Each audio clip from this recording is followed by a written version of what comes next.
make too much of a deal from the shooting figure from game to game, but what kind of statement or what does it say about this team's confidence or where their head is at to respond to one of their worst shooting performances of the season to now a new season high in points?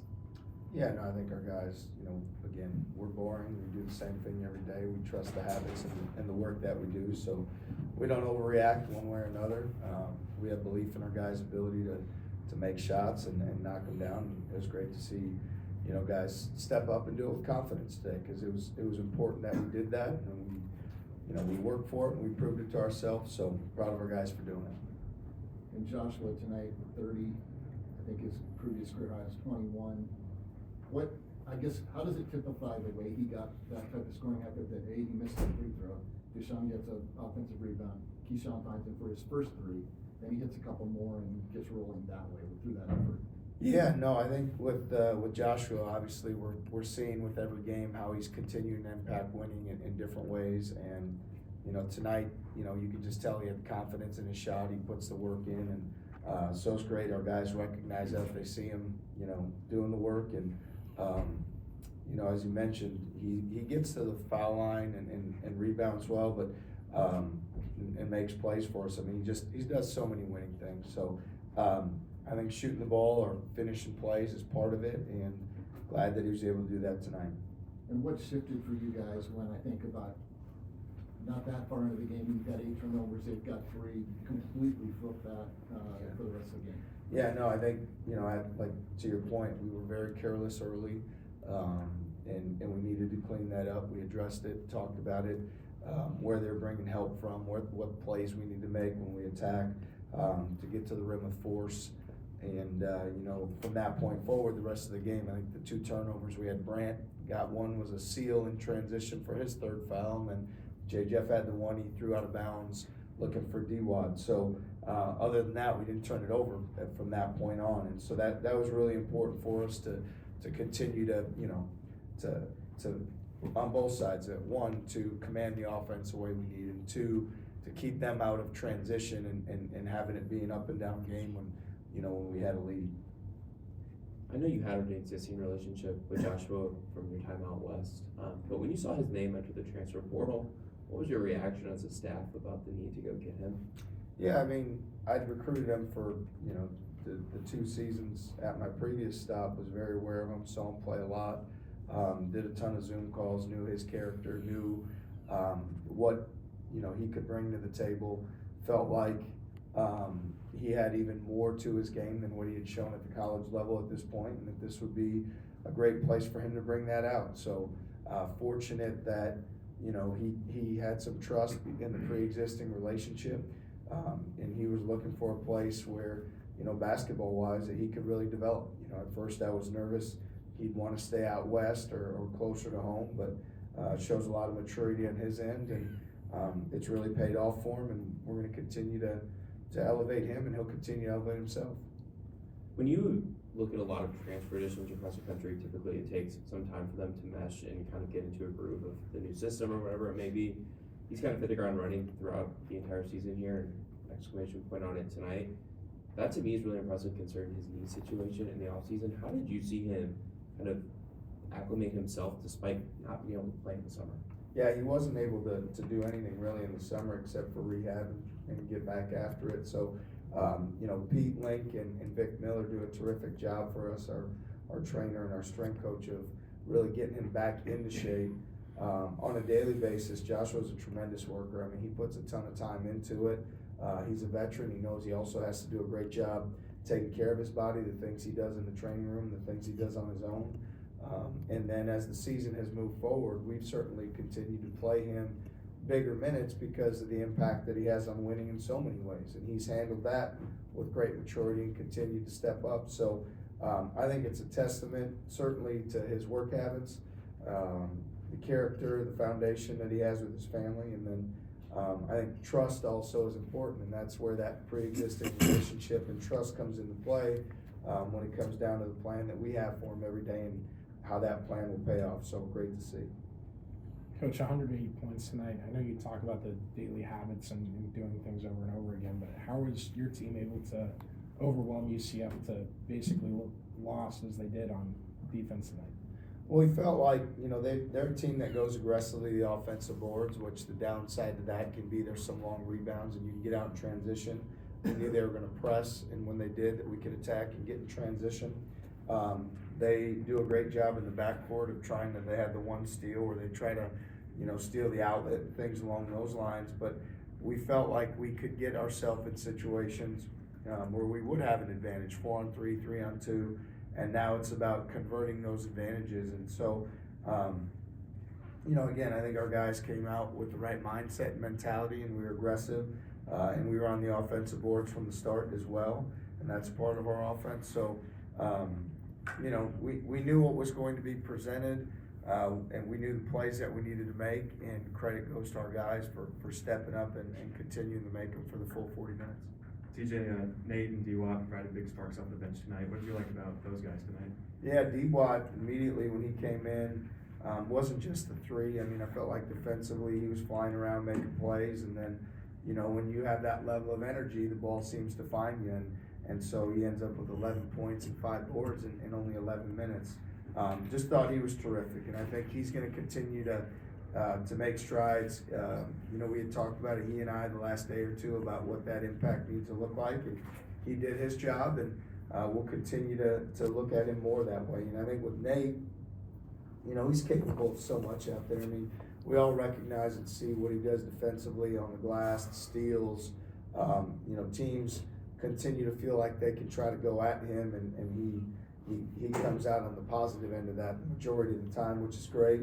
We're going to continue to demand from him that he's a more aggressive offensive player, because we know what he can do. We know he can make shots. We know he can drive the ball and score. We know he can drive the ball and make plays. So we're going to continue to demand from him that he does all those things that we see from him day in and day out. Yeah, I'm just wondering, Coach, if you know off the top of your head how many total deflections your team got today, and how much of scoring 108 points goes back to the defensive mentality you coach so hard every day? Yeah, I don't know exactly how many deflections. I mean, it's one of those things we want to get them, but within the realm of the defense. We'll guard the basketball, and we don't want to gamble and open the floor. We want to have great focus and intent, being where we need to be in the gaps and that sort of thing. We had a lot of deflection. There's probably 3 or 4 I wish we'd have finished with 2 hands that were like near steals, or plays that we got our hand on but didn't finish. So we'd like to finish all those with 2 hands, but certainly felt like we were impactful that way, able to turn them over. And we kept telling our guys in the huddle. I mean, I wasn't thrilled with the way the second half started.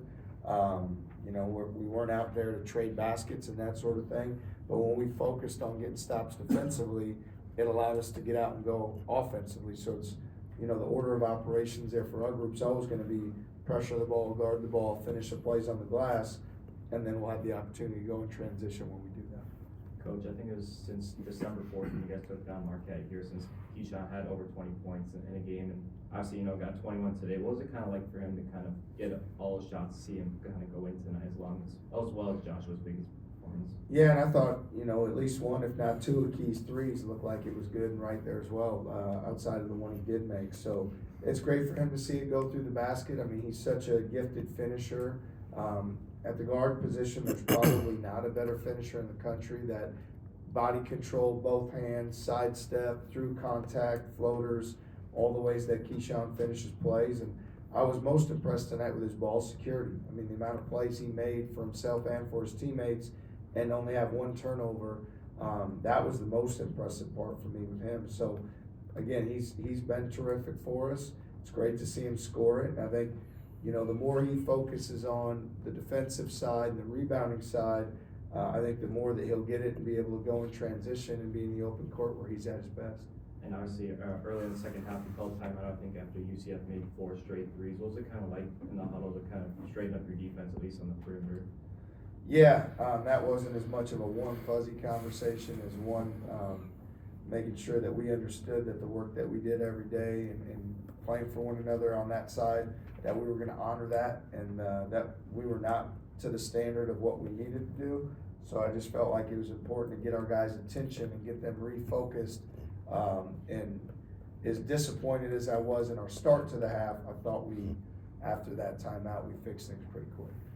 What's Joshua's best skill?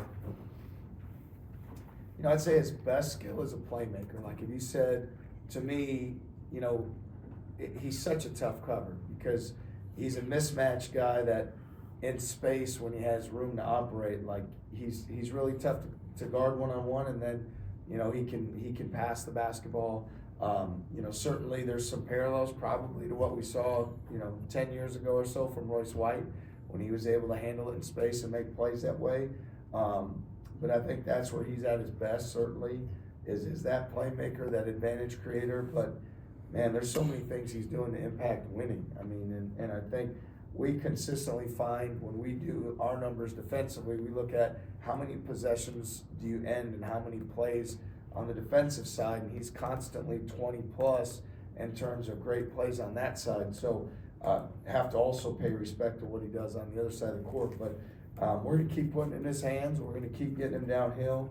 We're going to keep getting him in the paint, and good things happen when we do. You've talked a lot about how demanding you guys are of those positions and how hard it is to play big minutes as your bigs. How is he able to do that the last 4 or 5 games, and can he continue to do it going forward? Yeah, you know, when you're the aggressor, the game, it's funny how it works, because I feel like if you're the more aggressive team, you usually don't get whistled for as many fouls. If you're the more aggressive, you know, on both sides of it, I feel like you can play longer stretches. It doesn't seem like that would make sense, but I think that's absolutely true. And what Joshua is doing is being the aggressor on both sides. He's taking pride defensively and guarding and then getting stops and rebounding. And then he's also, you know, taking pride in attacking the paint. And obviously when you demand what we are demanding effort-wise and you play 36 plus minutes, and he's had games even like at Texas Tech, I think he played north of that. So, you know, us keeping him out there for those minutes, obviously we're looking at it when he's on the court and we're a better team. And I don't think there's any two ways about it. So we've got to continue to do a great job getting him the rest that he needs to get and taking care of his body, and he needs to as well. And I think when he's out there with that mindset and mentality, you know, that those minutes will continue to stay where they are. Milan had surgery earlier today. Any details you could share on that? And was it the plan to wait a week with the surgery there? And has that kind of affected that 4 to 6 week timeline?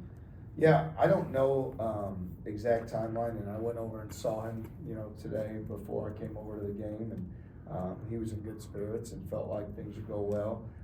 And as far as timeline, I think it's just important that we had all the necessary information for he and his family to make the best decision for him, and we wanted to make sure we didn't rush that.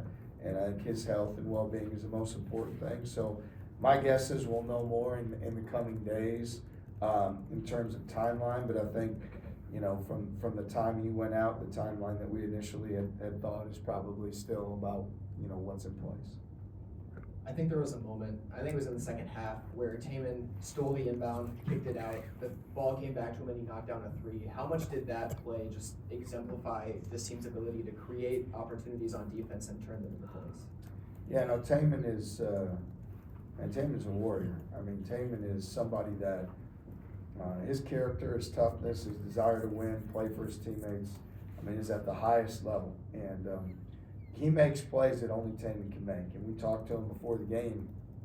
I said, every game we play our best, you get one of those hustle rebound plays that ignites the crowd, gets everybody going. And I think, you know, 3-4 minutes in, he gets one, gets offensive rebound, he goes in and finishes it.